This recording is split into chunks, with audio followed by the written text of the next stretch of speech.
Can you hear me now, Janet? Hi, Janet. Are you able to hear me? Proud to not be Soviet. Can't we like become digital citizens? You're muted. Yeah, we have to buy something. We have to buy property. Yeah, I'm still not hearing you. No, I love Estonia. I was shocked. I was expecting stuff. I can see why you asked it. Is- I'm hearing myself, so my phones are up.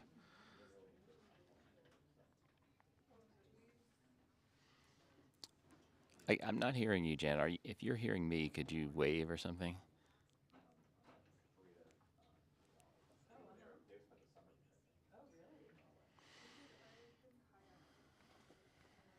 What's going on here, Mandy? Give me the cursor over here. All right, everything looks fine there. Says she was muted. She started talking. No, but she had unmuted, and then.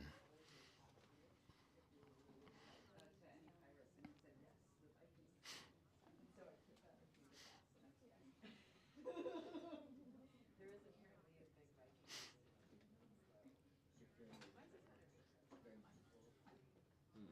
My mom also told me that John Wayne was very Alamo, and I had a massive crush on John Wayne.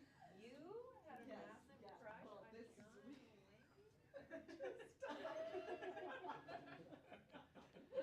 Are we recording yet? So just to confirm, no one in the National Capital Region is hearing us? I just was like connecting dots. I was Oh, yeah? so John Wayne was fading into view, like coming in like I was just thinking about how old you are. In a good way or a bad way? Hearing a thumping sound.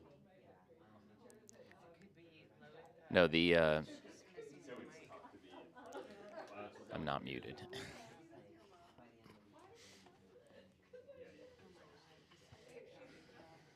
I watch parents and they're like, if you're not joking around with your children, like you're doing it wrong. Yeah, that's good to Right? know. And like it's like silly things of like Yeah, I think yeah. Introverts can be some of the best teachers, but it takes a lot of time. So you're not hearing what I'm saying up there?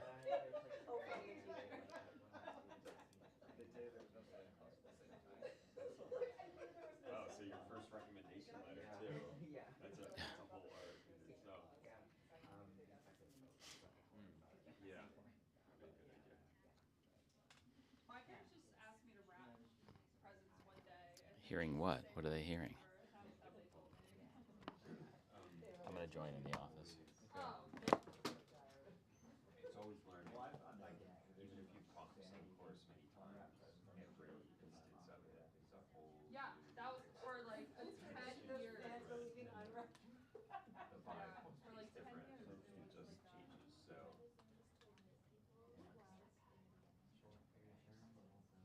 Yeah.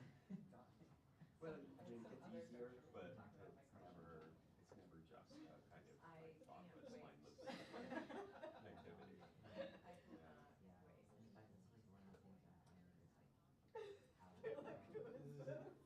Sarah's saying this.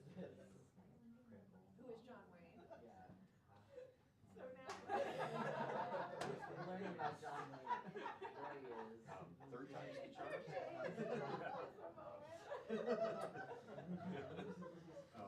Yeah, the first time you just like, the second time okay, tweaking. The first It's the pictures third time, don't do him much and then justice. by the fifth or sixth time, it's starting to get boring. So you have to like do things to get yourself back on track. You're American ethno Catholic. Yeah, I just find myself, I don't really like lecturing too much. Yes. Or yeah. And that's okay, because they don't like it anyway. Right. So, Yes. okay, STS. Like So good. I think Well, of that's like right. this is You the find 30-year-old John Wayne. find the work that works for you. And, yeah. That's good. Well, I'm glad you're having the experience of it. Yeah, me too. It's, I've been wanting to do it For a long time. Huh. Yeah, I'm surprised that's the first. Yeah, it's weird. Yeah, it's like lining up with fun. Who's that coming from? Yeah. So what do you? Is there anything weird open on this computer? Oh. There's like a drum beat. So do you have pretty Go over here and give me your own. Yeah, they hack them in. You know, when we tend to go a little lower, which is even No, 12, but, so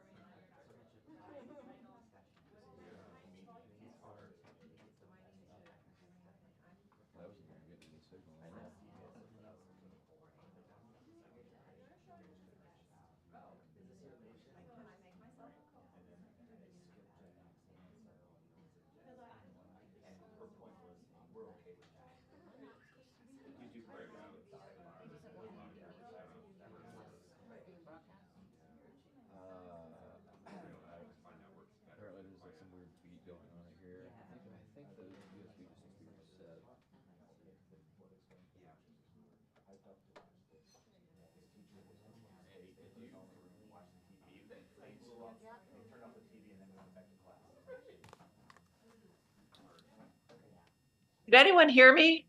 I can hear her now. I can hear her. Yes. Okay, I can hear you on We Zoom. now hear you. Can you? Where's my mic? Are you muting me? No, I can hear you. I can hear you just fine. Oh. Can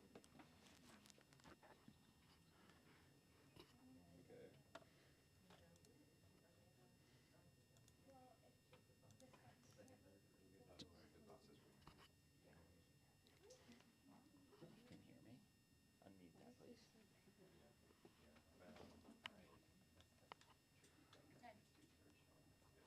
Okay. Looks like we're rolling.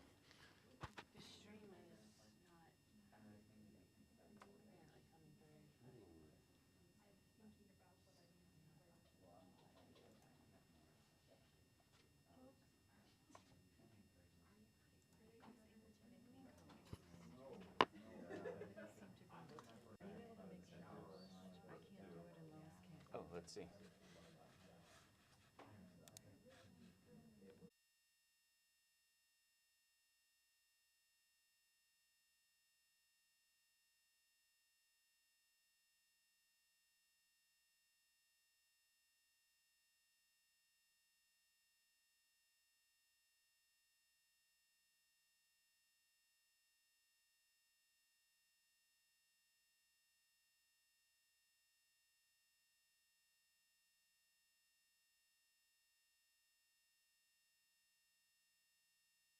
And I'm a graduate student in the STS department and part of your seminar series organizing committee. I'm pleased to introduce our speaker, Janet Abbate, today. Janet Abbate is Professor of Science, Technology, and Society at Virginia Tech's Northern Virginia campus. Her research focuses on the history, culture, and politics of computing and the internet. She's the author of Inventing the Internet, published in 1999, and Recoding Gender, Women's Changing Participation in Computing, published in 2012, and co-editor with Stephanie Dick of Abstractions and Embodiments, New Histories of Computing and Society, published in 2022. So welcome, Janet.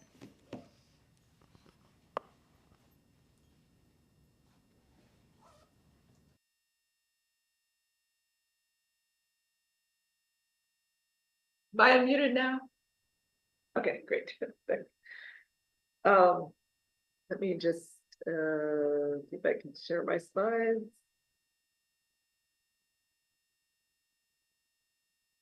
Okay.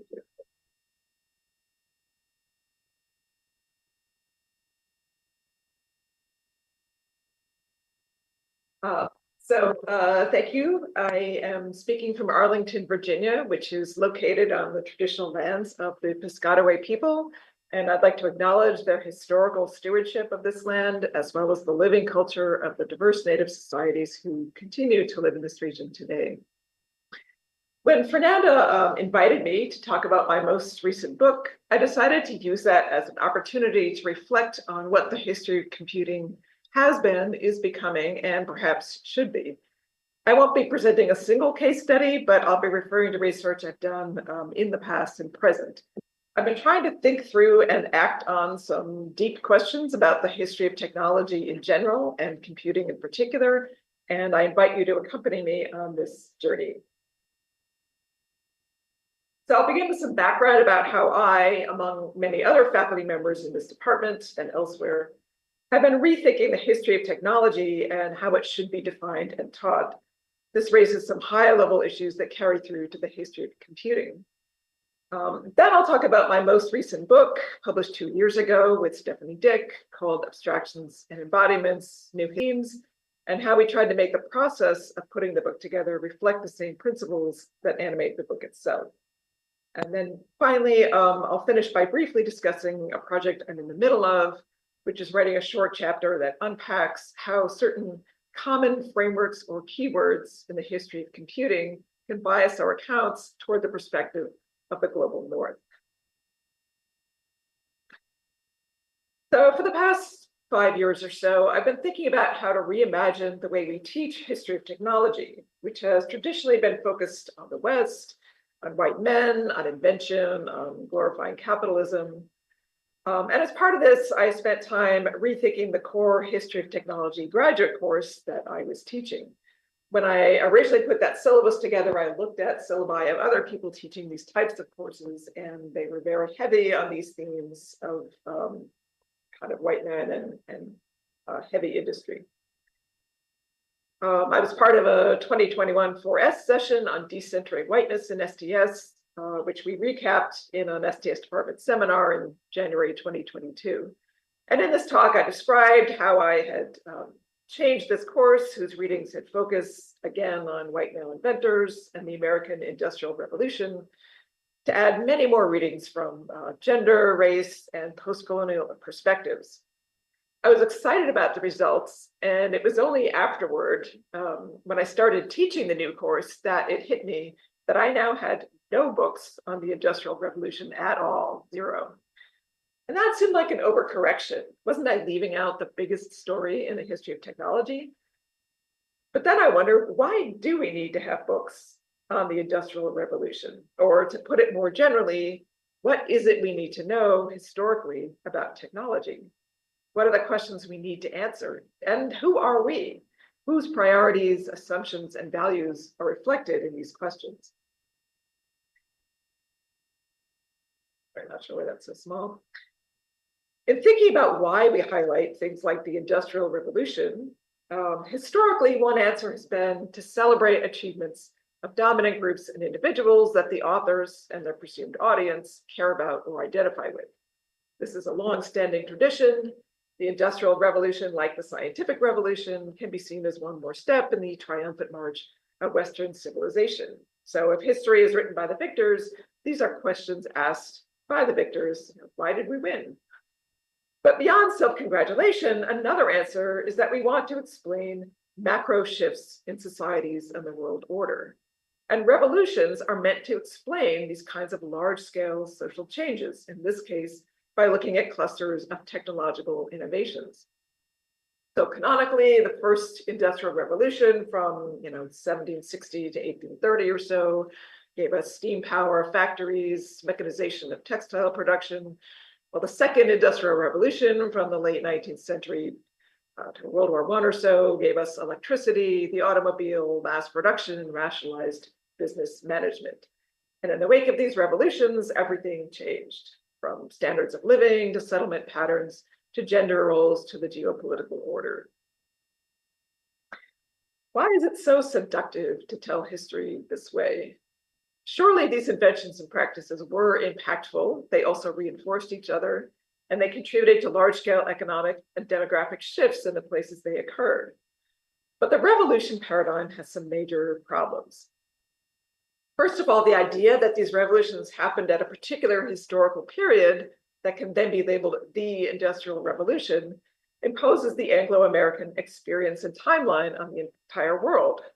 Other countries may have industrialized a century later. So does that mean we have 100 different industrial revolutions, or one very long one that's still going on? If we only count the first one, are we saying we only care about England and America and other early adopters? Or are we saying we're less interested in the revolution as a shaping force and more interested in a priority claim for the inventions that first made it possible? In which case, we're back to reason number one, celebrating Western achievements. The second problem is that even within a single country, technical changes are created or adopted very unevenly, depending on resources, needs, social relations, property regimes, etc., in different parts of that country. And as David Edgerton has argued, old technologies remain in use alongside new ones. The mere existence of a new technology doesn't necessarily revolutionize the lives of everyone all at once. So there are discontinuities of both time and place, both across and within nations, that undermine the explanatory power of this concept. Thirdly, the Industrial Revolution paradigm privileges the capitalist economy. Technologies that are not sold in the marketplace get very little attention in these accounts, including household technologies and indigenous technologies. And fourth and finally, the whole idea of explaining social change through industrialization is surely backwards. If the goal is to explain social change, why not start with the change you want to explain and look for the full range of technical and non-technical factors behind it? You might then find that the non-technical factors were more important, or that the social change actually started before the so-called revolution happened. So I no longer assume that histories of technology have to foreground industrial revolutions, and this carries over to the history of computing, which is sometimes referred to as the third industrial revolution. The historiography of computing suffers from some of the same types of issues as the industrial revolution. It tends to be a tale of triumph, of milestones based on the US and European experience, and it has an obsession with firsts. There's a whole genre of what I call computer paternity suits, where authors try to claim that someone or other was the forgotten father of computing. To me, that repeated trope of the forgotten father implies that there should be a singular great figure behind every invention. And of course, it's a man. The only forgotten mother of computing I've ever seen mentioned is Ada Lovelace, who lived safely back in the 19th century, where she's not competing with any of these men. The earliest works in the field in the 1960s and 70s were histories of computer hardware, the machines themselves, the men who designed them, and the businesses that sold them, with some attention to the US military's role in supporting research. It wasn't actually until the early 2000s that a robust literature on the software industry began to appear, and with the turn to applications, there was also more attention to the users of computers. The field was still largely focused on the inventors and producers of both hardware and software, which also meant that it was still focused on white men. Women were largely invisible in the history of computing, not because they weren't there, but because they tended to be programming machines or assembling the components for them, rather than designing machines or running companies. My first intervention into the historiography of computing was to encourage a focus on gender and women's experiences, which was almost non-existent when I started. While working on my own book, Recoding Gender, I helped organize a conference on gender and computing that became the volume Gender Codes, which is also have a survey of different, or not a survey, but a collection of different approaches to gender and computing. Since then, many other people have taken up this work, and recently there's been a wave of scholarship on queer and transgender histories of computing as well. I'm currently co-editing a special issue of, on gender for the journal Internet Histories that includes queer and non-binary histories. And I recently served as a consultant for a forthcoming book that's a transgender history of computing. So I feel that the project of decentering cis masculinity from the history of computing is at least well launched. While I was doing this work, I was also following how other historians in the 2010s were trying to redefine and reposition the history of computing. Examples, Bar Hicks has written about queering and deprogramming the history of computing. Nathan Ensmenger has been working on an environmental history of computing, where pollution plays a major role. And our own Fabian Prieto-Nanez has advocated for post-colonial histories of computing, which I will be getting back to. So I had already been thinking about how to reframe history of computing when I was approached by an editor at Routledge back in February 2018, who asked if I would like to edit a handbook on history of computing with an emphasis on the contributions of women and other marginalized voices. This sounded like a great opportunity to showcase a new generation of scholarship. I recruited 2 colleagues from other universities to co-edit the volume with me, and we put together a call for papers and started recruiting submissions. The initial idea was that the volume would have 40 short chapters covering all the major areas of computing, which we as editors would define. We would use updated categories that focused less on inventions and hardware and more on social history and a more diverse cast of characters. We were excited to get to work. But as it turned out, nothing, and I mean nothing, worked out the way we planned. So this is a story about learning and adapting on the way to collaboratively creating something unexpected.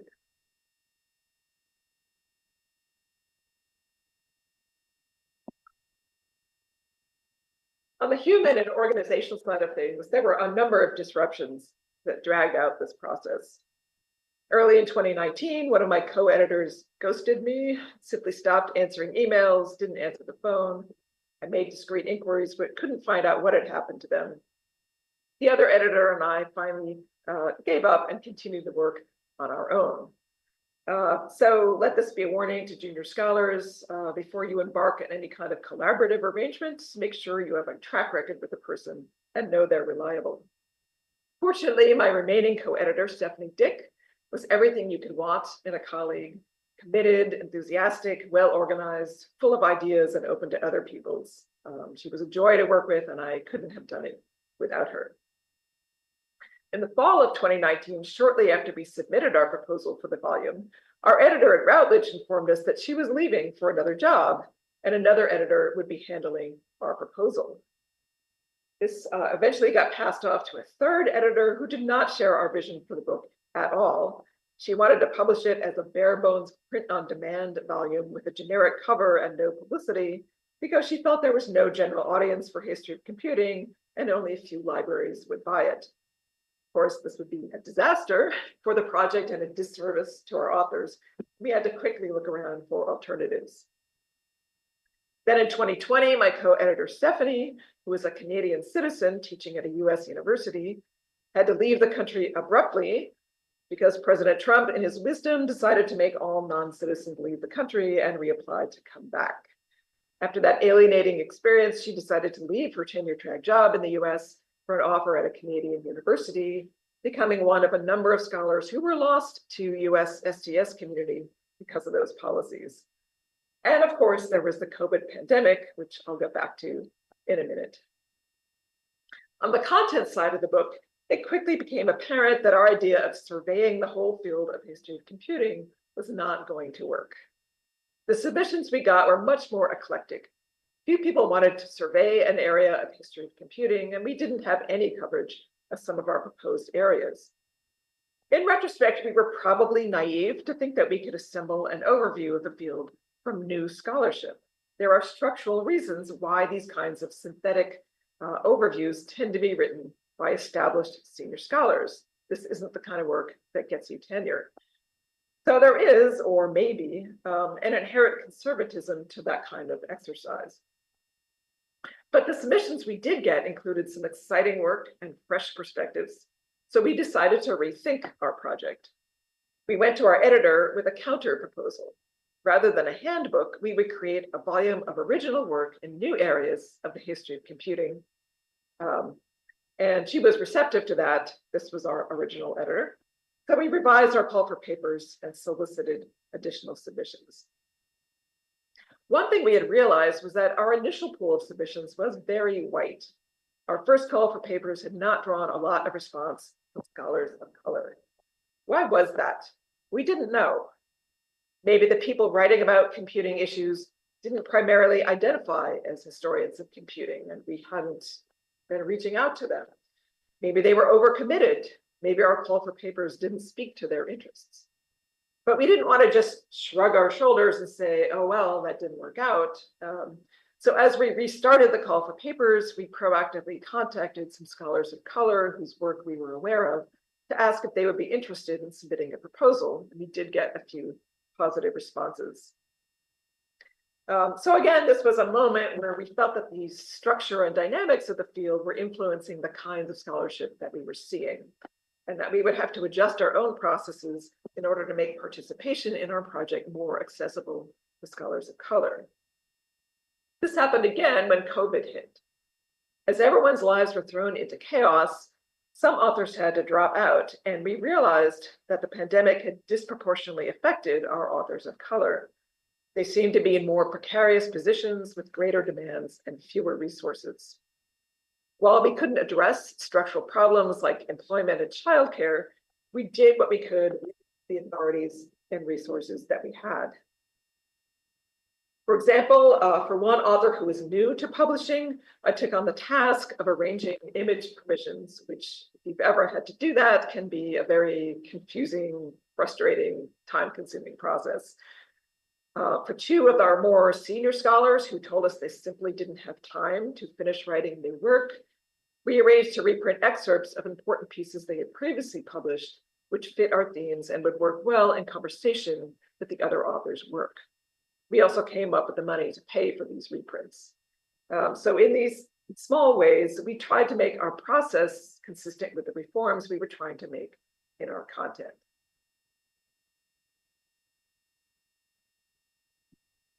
At this point, we had 20 abstracts to work with.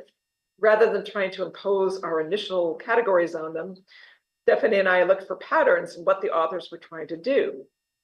We noticed that several authors had emphasized some aspect of the human body in their analysis, and we started playing with the idea of a mind-body split as a way to organize the material. Our aim was not to impose some kind of mind-body duality, but rather to deconstruct this duality by drawing attention to the ways in which disembodied abstraction on the one hand and selective types of embodiment on the other have been used to define the boundaries and hierarchies of computing. To paraphrase the opening of our afterword, the question, who gets to have a mind and who is defined by their body, opens up a host of power relations in computing. While this is certainly also true in other areas of technology, the ideology of abstraction is particularly powerful in computing. The discourse of computing is full of binaries that oppose the virtual and the real, hardware and software, cyberspace and real life, which is sometimes referred to as meat space, with a kind of palpable disgust for and denial of the flesh. And the cables and servers of the internet have become the amorphous cloud, a metaphor that one of our own STS students, Trevor Croker, unpacked and rematerialized in his 2019 dissertation.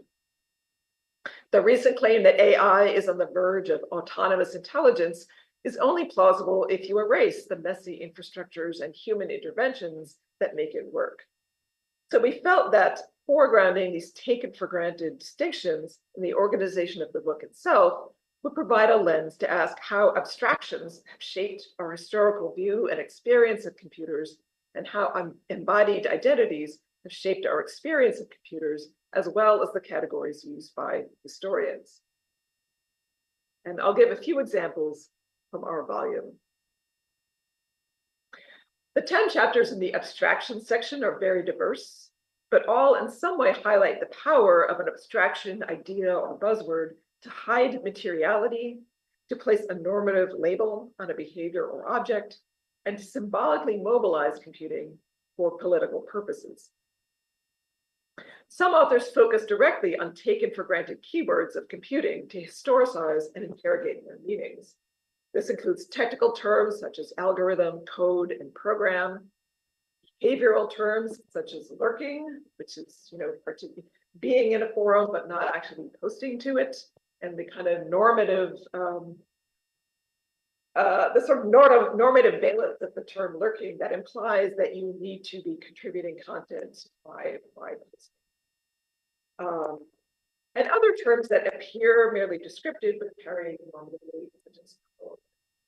An example is Jaroslav Svelch wrote a chapter on mainframe, micro, and computer game cloning in communist era Czechoslovakia. He reframes cloning not as mindless copying, but as bricolage, the creative recombination of existing materials and ideas to meet the constraints and possibilities of a new environment. He argues that setting aside our historical obsession with the mythical original and focusing on the practice of cloning can give voice to the periphery and other types of innovation. Other authors framed familiar historical episodes with new keywords to produce a more nuanced interpretation.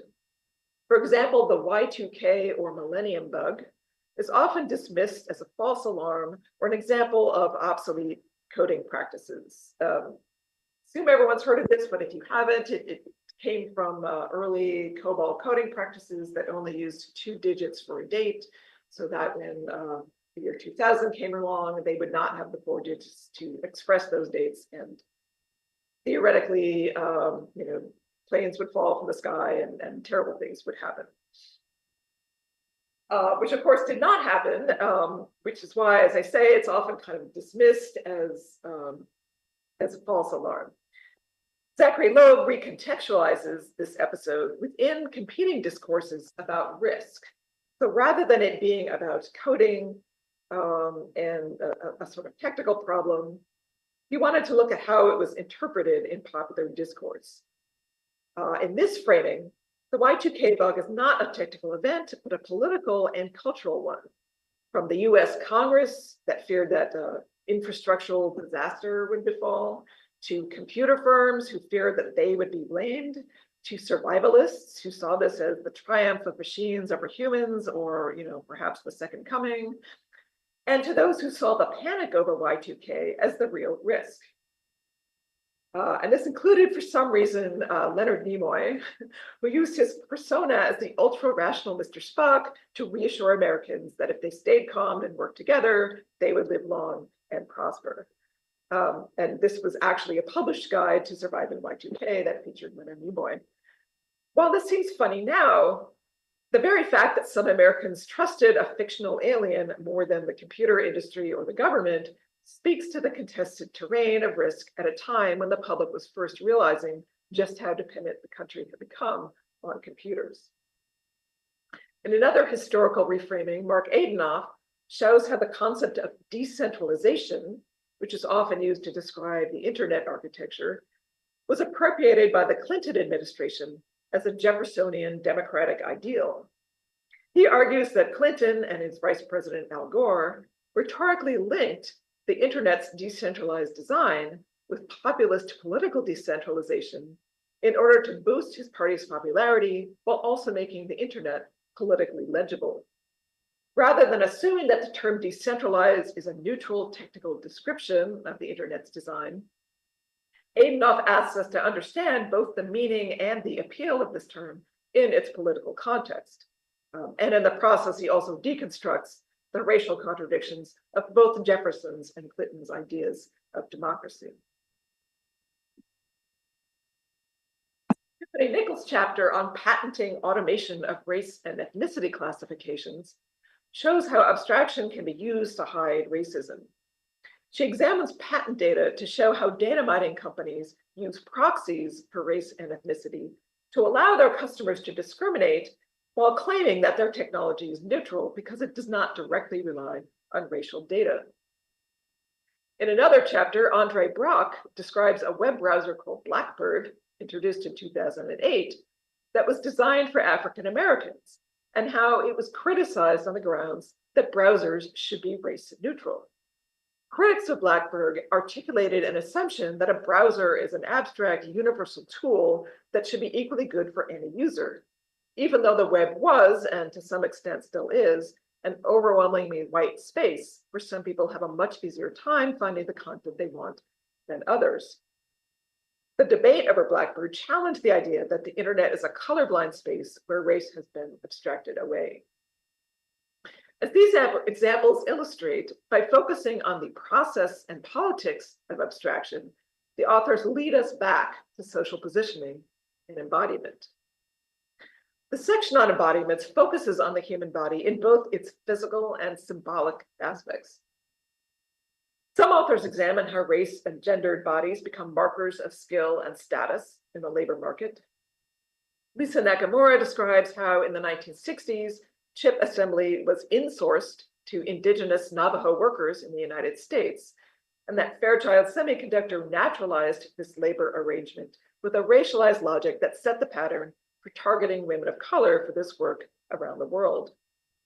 But raced bodies could also be reinscribed in oppositional ways, as Kelsey Gibbons describes in her chapter on inventing the Black computer professional. Gibbons rethinks the historiography of computing by juxtaposing two revolutions of the 60s and 70s, the rapid spread of computing and the civil rights movement, that are rarely considered together.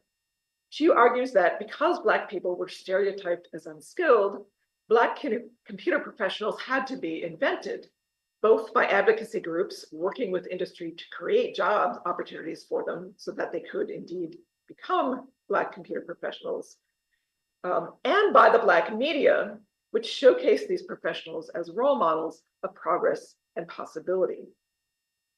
And she explored their symbolic significance in the wider Black community. So it was not simply as an individual person being employed that they were involved in the computer industry. Sierra Robson's chapter on computerized surveillance systems in Oakland, California, documents how racialized bodies become data for algorithms that are never neutral, as she demonstrates in detail the continuity between redlining in the past, which is the map on the left, and computerized crime maps in the present. The map on the right, you can't really see it, but it's listing where cameras are, public cameras are, and how they reproduce the geography of redlining in the previous map. Two authors focus on the neglected area of users' physical experiences with computer interfaces. So really focusing directly on embodiment in a way that curiously has not been done very much at all. Elizabeth Petrick deconstructs the commonly used metaphor of the computer as a prosthesis, which non-disabled theorists have used to describe the computer as an empowering technology, but which erases and appropriates the experiences of people who actually use prostheses in real life. She examines a little-known series of computer interfaces designed for people with disabilities in order to disrupt the idea that any interface is truly universal. She says that there is no single normal body for the computer user. For the diversity of bodies out there, computers are always an imperfect fit. Finally, Lane Nooney challenges us to see computer pain as computer history, documenting the toll that computer work has taken on the human body from eye strain to carpal tunnel syndrome. And also whose bodies were on the line, disproportionately women, and especially women of color who held low-level secretarial and data entry jobs. As Nooney argues, bringing the body back into computing can reveal who had the freedom to build their world and who was saddled with enduring it. In our afterword to the book, Stephanie and I revisit the famous Turing test of computer intelligence. In this thought experiment, Alan Turing proposes that the person conducting the test would use a computer console to communicate with both a human being and a computer, both of whom are out of sight in a separate room. The machine and human contestants would try to convince the tester that they are the human, and if the computer wins, it is demonstrated intelligence. This test, and especially the way it has been mythologized as a metric, computer intelligence, is problematic on a number of fronts. First of all, it equates intelligence with the ability to lie convincingly, which seems perverse. Think about it, the computer wins if it successfully lies about being a human. But more importantly, for the themes of our book, the Turing test has been interpreted as a way to prove that computers have achieved autonomous, disembodied intelligence. We discuss how in reality, embodiment is deeply implicated in this test, as it was tragically for Turing himself, whose brilliant mind was not enough to save him from the illegality of his embodiment as a gay man in 1950s Great Britain. Being human, like being cis heterosexual, is a performance for a social audience. Anyone conducting the Turing test is going to apply their own situated cultural understanding of what is essential to the human condition. And the outcome of the test depends on the subjective belief of the observer. With a different observer, the same performance might fail. So who is the privileged witness whose definition of humanity should calibrate this test? In the end, as our authors show in various ways, attempts to put computing outside the body and its social positioning are doomed to fail. To wrap up this story, after our arrangement with Routledge fell apart, we were able to get a contract with the Johns Hopkins University Press. Unbeknownst to us, they had just set up a new series called Studies in Computing and Culture, and they proposed to make our book the first in that series. This was the best possible outcome, since Hopkins is one of the major publishers in the history of technology. But it also meant another round of proposal writing, responding to the press's external reviewers and communicating with our authors. The book finally came out in 2022, 4 years after my initial contact with Routledge. I'm very proud of what we and our authors collectively created, and I hope it has started some new conversations about what history of computing is and can be.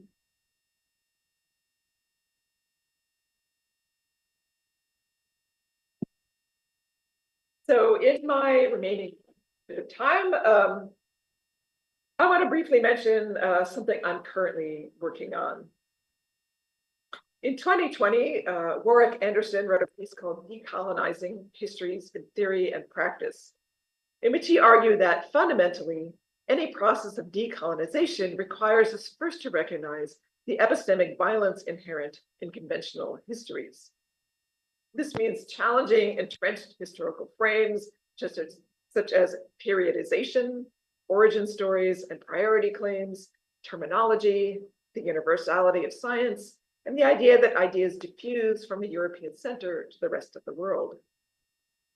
This echoes Fabian's 2016 call for post-colonial histories of computing, where he urged historians to engage in a broader discussion of technology production's conditions of possibility. One strategy he advocated is to situate centers of calculation within larger networks, the larger systems of material and knowledge production and distribution essential to computing.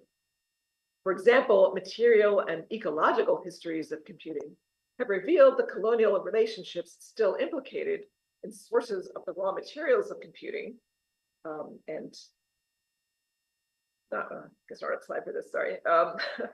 One great example is Kate Crawford's book, Atlas of AI, that goes into the sources of raw materials and the environmental devastation that comes from those in former colonies, as well as at the end of the life cycle, the disposal of e-waste.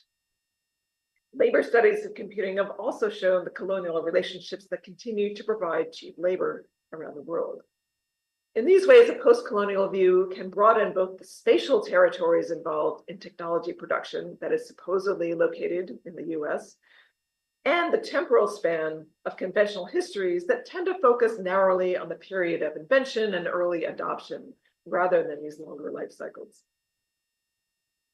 Histories of computing often reinscribe a normative and naturalized set of economic and labor relations that privilege Euro-American centers of innovation while considering much of the rest of the world as merely consumer and labor markets. Problematic assumptions and foci include taking the nation state as the unit of analysis, overemphasis on and narrow definitions of innovation, normalization of capitalist relations, and labor and skill hierarchies. There are also methodological biases. When I attended the SHOT conference in Chile this past summer, a number of Latin American scholars addressed the issue of silencing of local voices, of non-existent archives, and of being excluded from access to information infrastructures that affect them. And here I will just mention Fernanda Hosa's method of code ethnography as one tool for researchers who are outsiders in the environment being studied. Code can be treated as an informant that can speak to power relations that human informants refuse to talk about. While at the SHOT conference, I also had the opportunity to moderate a panel of historians looking at histories of technology from perspectives centered in Latin America. This was part of a larger project to produce an edited volume on history of technology in the Americas. While my own work is not from that perspective, the editors thought it would be useful to have a critique of Northern historiography of computing from the inside, as it were. They invited me to submit a chapter, which I'm currently working on, that aims to deconstruct some dominant ideas that are taken for granted in US-centered history of computing, but are problematic. I decided to focus on terminology used to describe the movement of ideas, labor, and artifact in histories of computing, because what I have read so far of Latin American histories of computing suggests that these terms can be especially biased. And this includes keywords such as technology transfer, technology diffusion, outsourcing, cloning, and piracy. An example of old school US history of computing that uses the diffusion model is James Cortada's 2013 article in Technology and Culture, How New Technologies Spread, Lessons from Computing Technologies. And this is a summary of his book-length analysis of the same topic. So this is about 10 years ago. This is not ancient scholarship. This is something still going on. Cortada is a former IBM executive turned historian of computing who has written a dozen or so books on the history of computing, including several on IBM, and his analysis is firmly based in business history, which also was not unusual in these histories. He begins by asking a similar question to one I have posed. What definitions of terms should scholars use to examine the spread of computing? But he immediately defaults to the well-known diffusion model of Everett Rogers.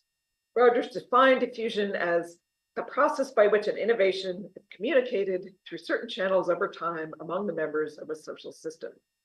And he famously proposed 5 categories of adopters, which are, in chronological order, innovators, early adopters, early majority, late majority, and laggards. Clearly, these are not neutral terms. Being a laggard is not equally good as being an innovator. And even though Rogers focuses on social processes of communication, there is a sense of inevitability that implies that it is in the nature of technology to spread, as indeed the diffusion metaphor implies. Hurtado writes, one might reasonably take umbrage at the notion of computers diffusing or spreading as if they had a life of their own, and argues that his account will look at local, social, or political factors that caused variation between countries. But like Rogers, Hurtado treats diffusion as a natural process that may be accelerated or impeded by social factors, but seems to have an internal logic of its own. Hurtado's analysis uses the nation as its unit of analysis, another potentially problematic assumption. He argues that laws, policies, and social and economic systems operate at the national level. And indeed, there are now many histories of computing that focus on how the first national computer center was built in various countries.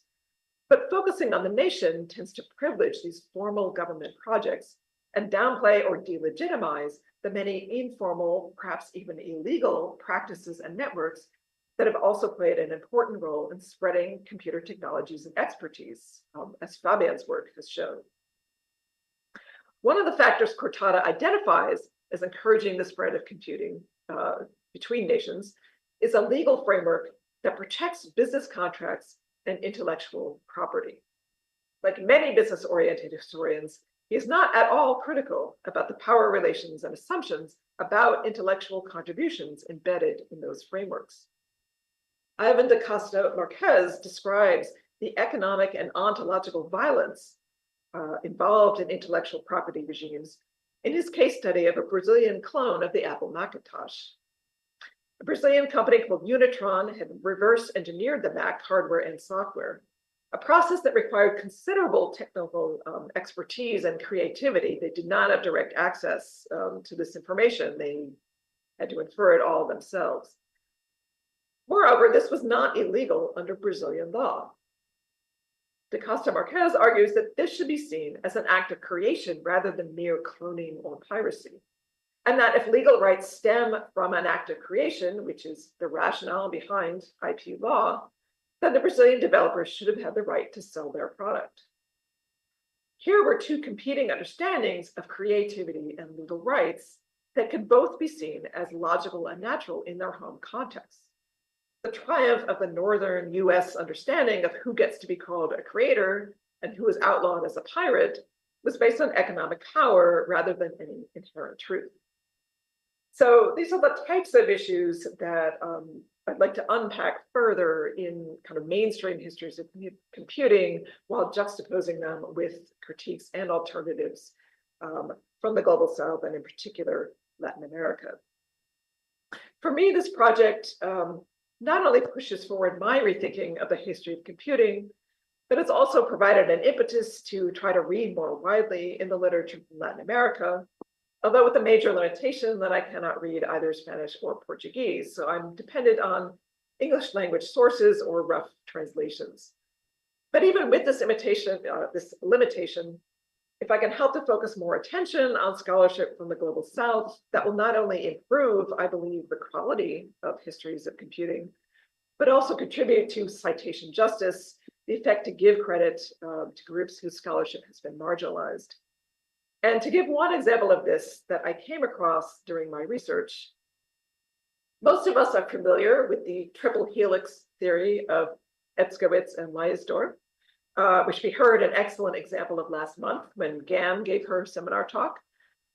This theory focuses on how universities, government, and industry can work together for what is called knowledge-based economic development. Theory was proposed in the mid-1990s and is extremely well known in policy as well as academic circles.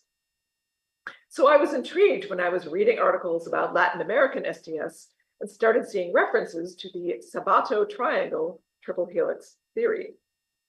It seems that two Argentine theorists, Jorge Sabato and Natalio Bottano, had proposed a very similar theory back in 1968, almost 3 decades before Escowitz. And you can see on the slide that there was government at the top of this triangle, industry on the left, and scientific research on the right. But their work has received little recognition outside of Latin America. Cameron Nalon, a British advocate of open access publishing, holds this up as an example of how scholarship from the Global South becomes marginalized, both because the paper has apparently never been published in English and because of the paywalls that make it hard to publish in international journals.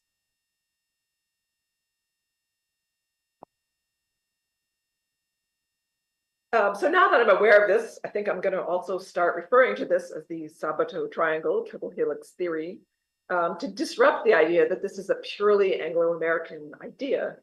I also made a rough translation of the original paper using the Dept translation system so that I can read it and get a better idea of what they said. And before I finish this section, I want to thank Rowan Parrish for her invaluable research assistance in locating a wide range of histories and sources on computing in Latin America. So at this point, I am going to stop because I think it's been my amount of time. Thank you all for listening, and I look forward to our conversation.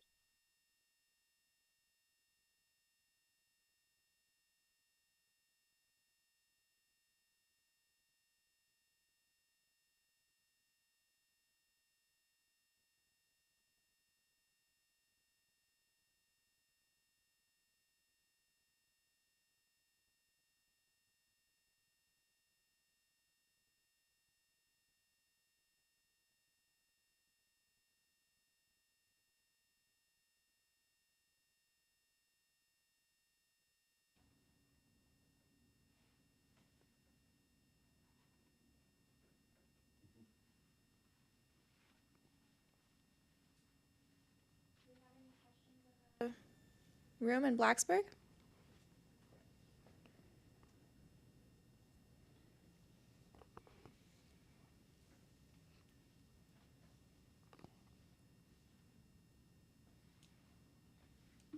We have a question on Zoom. Philip, you can unmute yourself.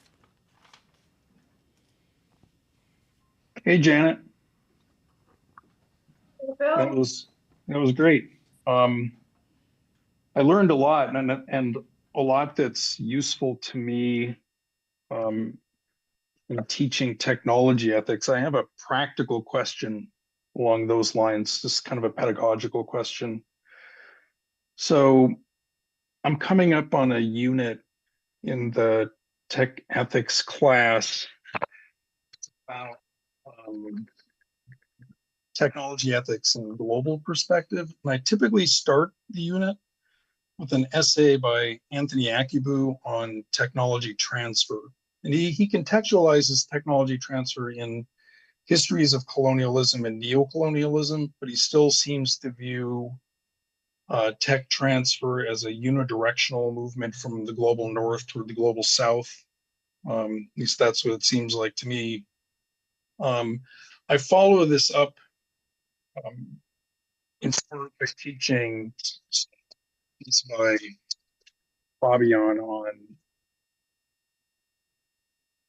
on the clone computer, Colombian clone computer. I'm having some trouble hearing you. And Fabian's account adds a lot to this, but it helps to criticize Akibu's, I think, approach, right? But like, I'm wondering how you would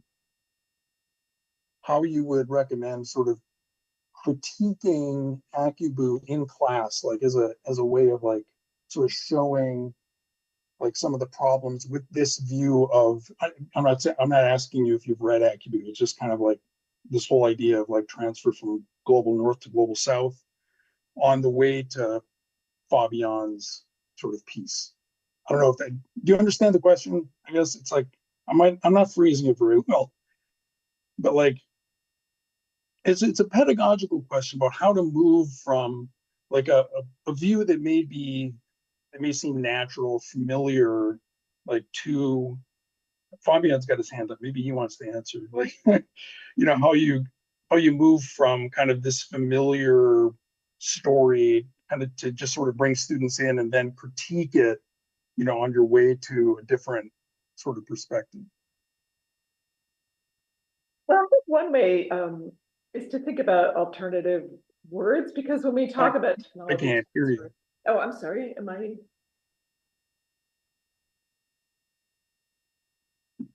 don't think I'm muted. Can anyone hear me? Fine. 1 second. There might be something wrong on my end. Okay, can I hear you now? Can you hear me? No. Okay, other people can hear me, so I think it must be at your end.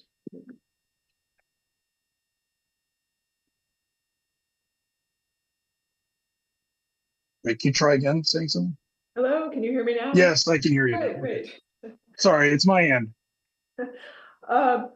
So I say one way to think of this is to think about, what are some other words for what we mean by transfer? And yeah, for example, if you go to another country and teach someone how to program a computer, that might be considered technology transfer. But if you do it here, it's just education, which is a completely different valence. You're transferring this, it's training, it's education, but it's not this kind of implication that it's somehow crossed some sort of divide. And so the words we use for the same activity at home and abroad, why do we use different words? And if we use different words, then what is the implication of that? I think is one possible way to get at some of these words, and why it's often a more positive valence when we're talking about something we do among ourselves than something we do with some sort of cultural other. Yeah, I mean, he's an education, that's his PhD is in education. So he's trying to say that you can't just transfer the technology, you also have to transfer the knowledge, right, skill, and the capability, as though it's not there, right? And it's never been there. And everything has to be introduced, kind of like the whole system. So it's kind of like, I don't know, I'm just asking for some pedagogy advice about how to teach what you're talking about to undergraduates really quickly. Right. So this assumption that there's kind of a blank slate on the other end is also obviously extremely problematic, and there tend to be all kinds of capabilities that are being mobilized in the other end. Nobody is a blank slate there. And again, one way would be to look at the people who are adopting it on the other side and look at their context. They're not coming from a blank slate. So what are they coming from? Are they in some sort of business that's now going to use computers, and so they have this whole set of skills that they're simply adding the computer to? Are they doing some kind of research they're going to use this for? They're doing something that involves an entire set of skills, and they're making some sort of judgment about how the computer can help them with the skills and goals that they already have. So I think looking at it from that end of, these are people with capabilities and expertise. It might just be different capabilities and expertise, but it's not just going to a black hole of people who don't know anything.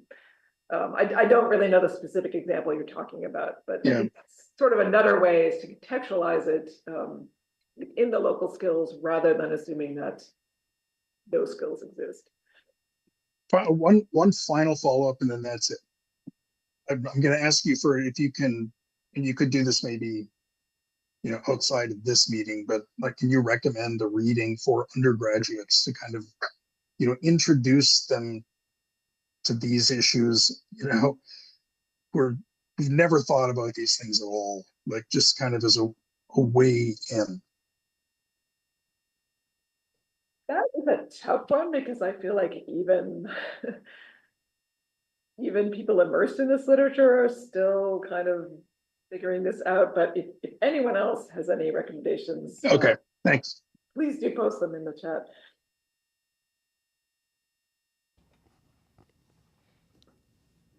Fabian, do you want to ask your question?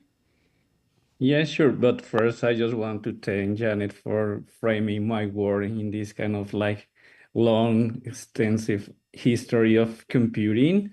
And thanks for like summarizing some of the work that I have been doing in the last years. And my question is about also like, I mean, that line that you are proposing, of course, is very appealing for many of us who are working in this center in the histories of technology and computing. But I'm also kind of wanted to know, how do you see this in the context of other kind of like continuities that we might have seen? I know that you are doing this kind of work of linking the history of technology from the 19th century to put computing in perspective. But now I'm thinking about the future of how AI will be historicized, and how this kind of like a word that you are mentioning is really central in framing particular ways of understanding history, is setting some agenda. And that even though there is a kind of like rejection to this idea of the founding father, there are other ways of how this is still like moving forward by changing the focus from technology to computing, and computing to AI as this kind of like future trend. And my question is based on one recent commentary by a historian, Paul Ceruzzi, that he said that basically now every history of technology is about the digital, and that basically we cannot do anything else, because I mean he posted that very talking about specifically the special interest group of computing, that according to him is the only one that is still like relevant and not relevant, working in the context of the Society of the History of Technology. But also in terms of like how for understanding computing, one thing is doing this kind of like material embodied like research about labor and so on, but how this embodiment is also present in ways of how this can be approached from new media studies and so on. And how do you feel like is this kind of like separating things on one way, or do you think that there is a kind of like connection that you see that kind of approach from the new media study that is also very prevalent now in discussing history of computing is also like kind of like having friction with this proposal of like decentering, or like thinking about not innovation, or the things that you were describing? Yeah, those are great questions. Thank you. Right, yeah, I mean, AI, of course, is both similar and different to the kind of previous trends in history of computing. One thing, as you said, is to really combat the kind of dematerialization of AI, which is such a mystification. It's extremely resource intensive, and there are people around the world. I mean, the illusion that AI is working by itself, when there's actually hordes of human beings who are kind of manually doing stuff that we think are being done by AI, because it doesn't always work that well. And so there's people sitting there saying, yep, that's a fire hydrant or something, to sort of train the AI or check up on it. And so there is this kind of recolonialized workforce doing the work of AI, in addition to the materiality of it. So I think AI is certainly needs to be, we really need to emphasize just what is going on with it and what is not going on with it, and it is not some kind of free-floating intelligence benignly doing things for us. But also AI raises the issue I haven't really talked about of intelligence and the computer as intelligent, because of course intelligence as well is an extremely culturally loaded notion, and certain people are assumed to have it and certain other people are assumed not to have it. And to see how that may be reproduced with AI, the technology, both in practical ways, like what is the training set that's used to train it? Is it a bunch of English language things? And what is the slant behind them? And in kind of symbolic ways of what we expect and want from AI, and what is the metric of intelligence that we're using to judge how well AI is doing? It's kind of like the Turing test. Who gets to decide what is human, what is intelligence? And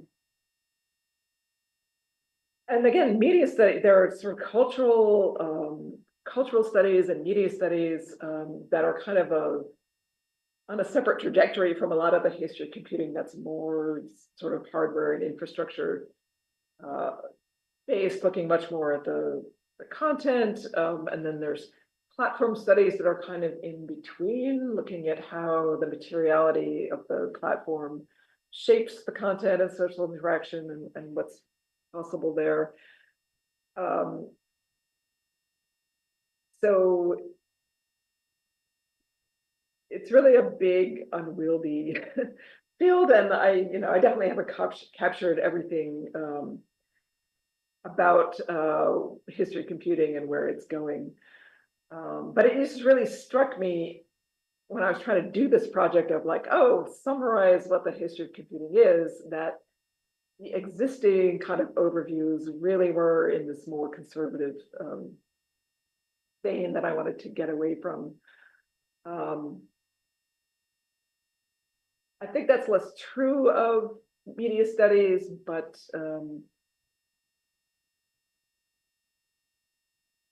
the focus on platforms can also just be sort of a refocusing on the dominant companies that are providing them. So I think there's a kind of different possible problem with foregrounding things like Facebook as kind of representing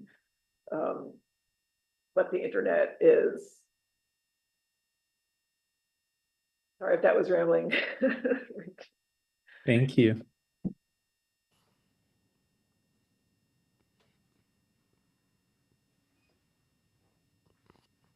Hi, Janet. This is Saul. Maybe this is a little out of left field, but I've been struck a lot by how many people anything technology is digital. So when they think history of technology, they're thinking history of digital technology. I see this in our college. Any kind of initiative around technology is really an initiative around digital technology.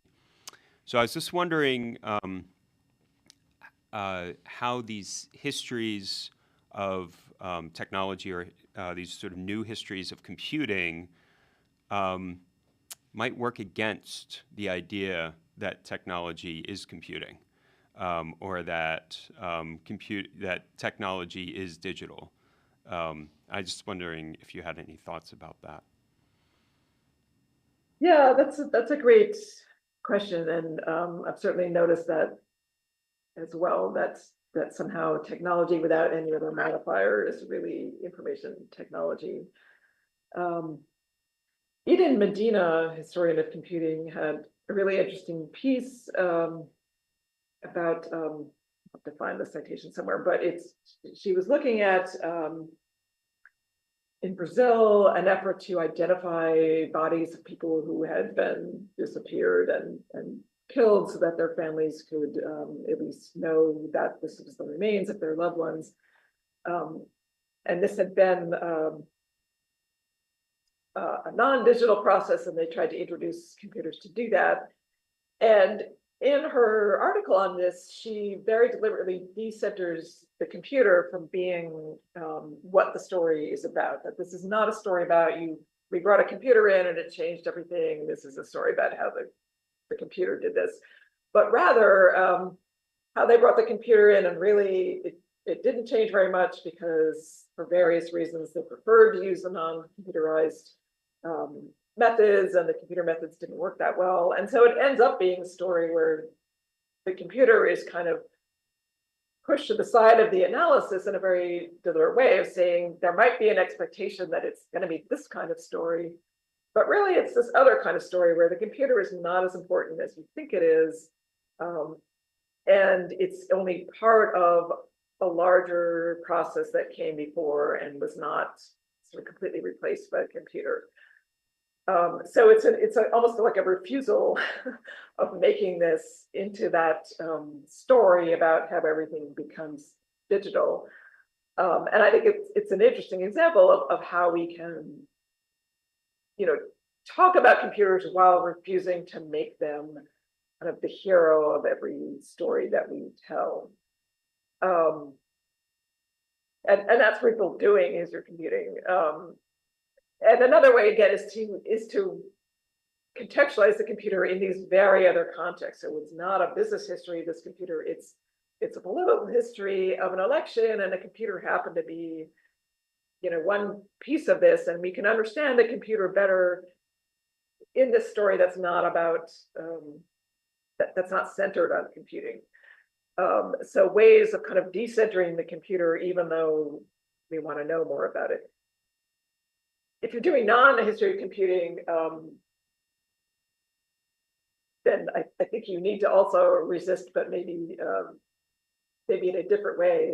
It's a little hard to kind of address it from outside the history of computing. But again, I think this should be resisted, and it can be resisted without ignoring the computer, but by kind of putting it in its place, which is a place that we define for it.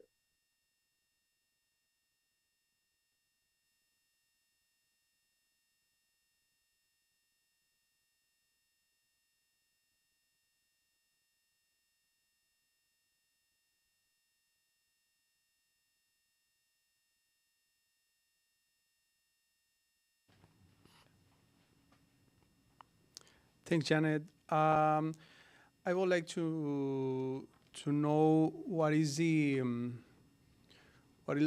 presence or the role in the storage of data or personal data in the progress or the process of computing.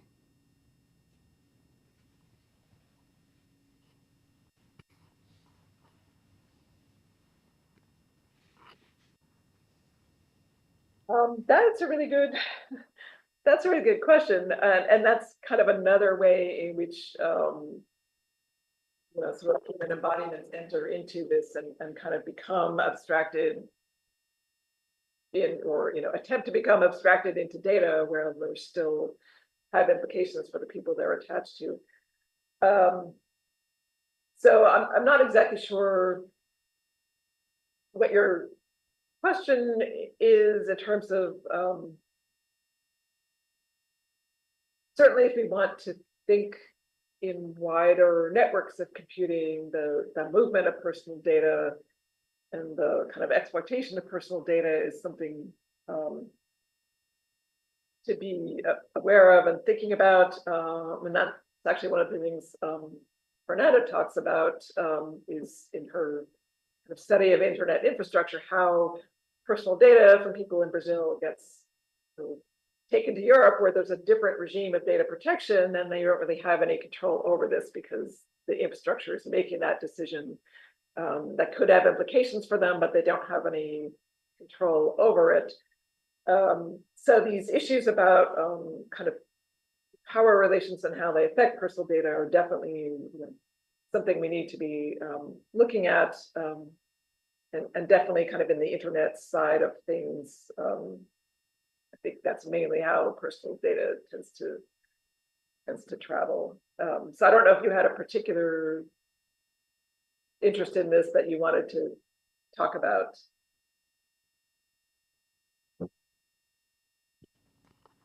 Yeah, I was thinking in the, because certain authors say that the real progress in computing or the technology of computing is not the technical part of the computing, rather is the development of a structure or a system that can storage, use, and even sell data. So yeah, that is my main point of it. Yeah, and certainly the economic value that's been put on data, I think also just kind of enters it into very problematic and unequal economic relations.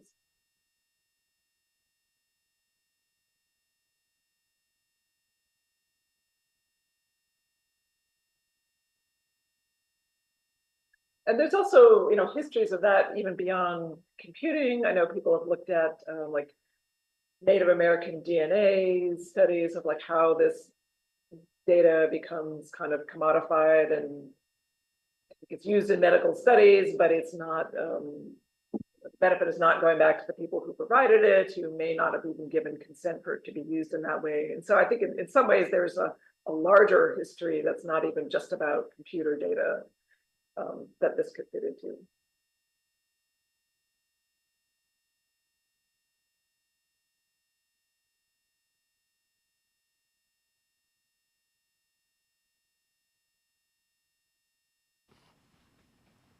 Thank you. Thank you, Janet. So I'm going to bring us back to the beginning of your talk when you talked about changing the syllabus in your class. And I want to hear if you have moved on to a different iteration that brought back in the Industrial Revolution or any of them. Well, that class no longer exists because we redid the core of STS. So I don't actually remember in the current version we came up with what we included for that. And it's not that I think industrialization shouldn't be a topic, but it was more kind of this idea that there's this thing, this historical era that was super special and that we need to focus on that and what went on then. But I do think it's an ongoing problem. Like, for example, I'm teaching the intro to STS right now, and there's sort of this issue of how much kind of classic STS literature do we include versus how much of kind of newer STS literature and STS literature from other places besides the US and Europe. How much can you fit in a single class? And so I think there's kind of hard conversations about, in no matter what you're teaching, about what to include and what not to, and what the rationale is. Again, like, what is it we need to know or that our students need to know about STS? Thank you.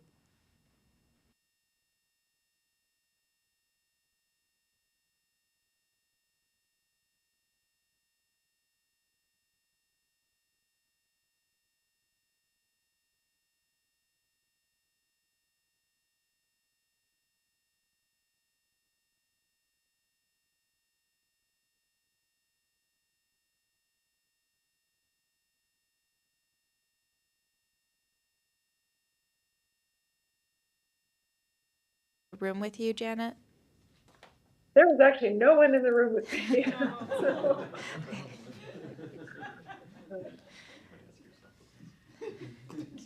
I have a question. Janet, thank you so much for that talk. We just read a book in Gender, Bodies, and Technology called Cracking the Bro Code, written by a woman who worked in Silicon Valley as a coder, refers to herself and theorizes this category of tech defectors, women primarily who leave technology to do something else. She gets a PhD in anthropology. She's now at University of Virginia, actually.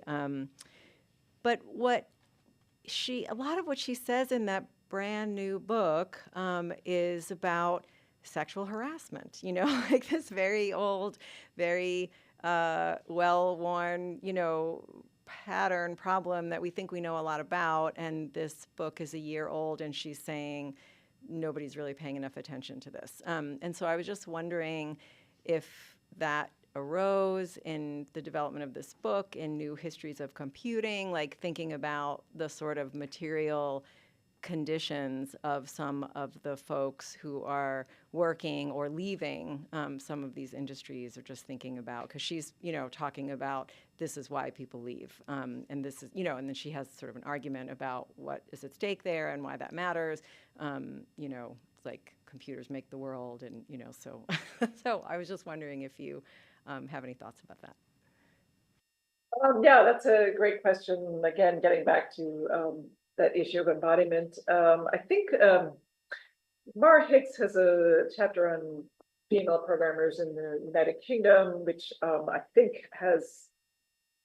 gets into, I believe she mentioned sexual harassment, but in addition to other, you know, there's a whole range of things that affect women, like, you know, not having maternity leave, or being fired if you get pregnant, or things like that. And certainly in my book, Recoding Gender, where I did a number of interviews with women who had started from like the 1940s to the early 80s, especially the earlier people, but really everybody had some kind of story about sexual harassment.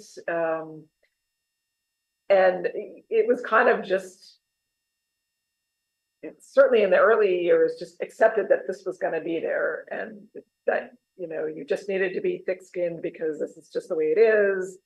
You know, there's nude pictures on the wall, and there's people groping you, and this is just, you know, you're going to find ways around it, and the women are going to pass along, you know, which men to avoid, and things like this. And so there was a certain sense that it was just kind of background noise for some of these people. Although some of them fought back. There was a funny story of this woman who, she and her coworkers were tired of seeing, you know, nude women on the walls, and so they went out and got a copy of Playgirl with like a Burt Reynolds centerfold and put it up on the wall, and the men were horrified, just did not want to see this nude man on the wall. And so they kind of came to a truce where no nudes were going to be on the wall of any gender.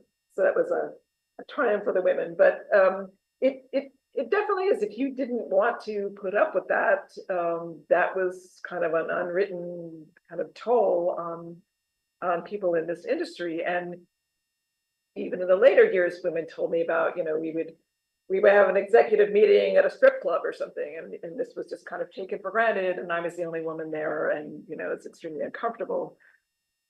So that is certainly something that needs, I think, to be articulated more. And in a sense, I think the fact that women are just kind of resigned to that being there might contribute to it not being talked about as much, because it's just kind of, you know, again, it's kind of background noise that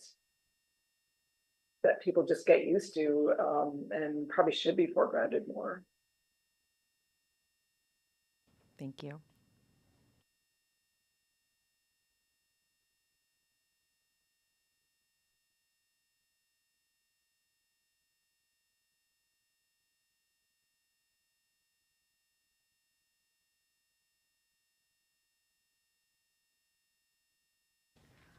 Well, thank you so much, Janet. If there aren't any more questions on Zoom. Oh, Kara, yes. Hi. If there's room for a question. Thank you for that talk. I learned a lot, and I especially appreciate your reflections on trying to disrupt the canon and teach, and the challenge of that. My own interest in computing is as a historian of energy, so the way energy becomes conceived of as information. And that's where my question comes from, because I'm thinking a lot about things like degrowth and sufficiency, and sort of in the world of energy, challenging this idea that we should expand energy forever. And to me, when I see something like AI or dreams about the future of computing, a lot of it is premised on ongoing expansion of resources. So I wonder if something like degrowth is present in the space of the history of computing or the study of computing today. Wow, what a great question. And that's such an interesting intersection, and especially the sort of energy as information.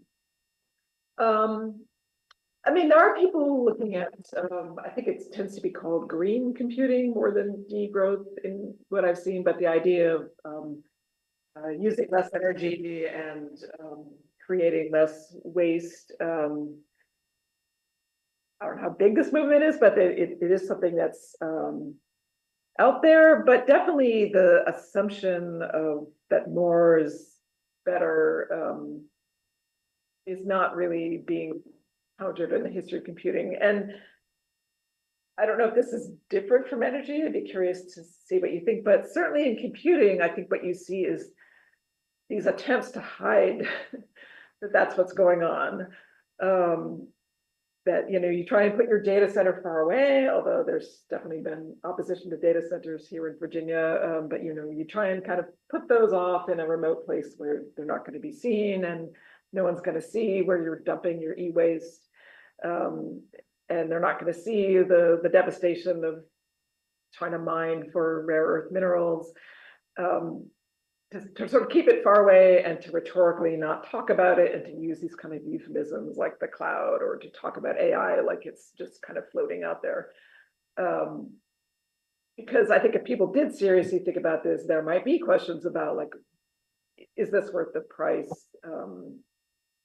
You know, considering the ridiculous things people use ChatGPT for, and the huge amount of energy that gets consumed on extremely trivial things, but it's invisible to the person using it. Yeah, that's a really terrific question.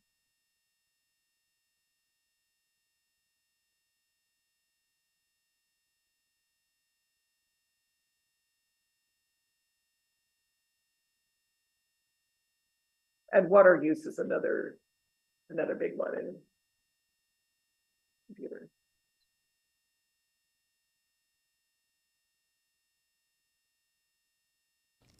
Thank you, Janet. We'll have a round of applause for our speaker.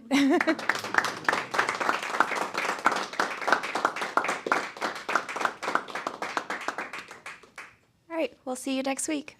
Thank you. Thanks for inviting me.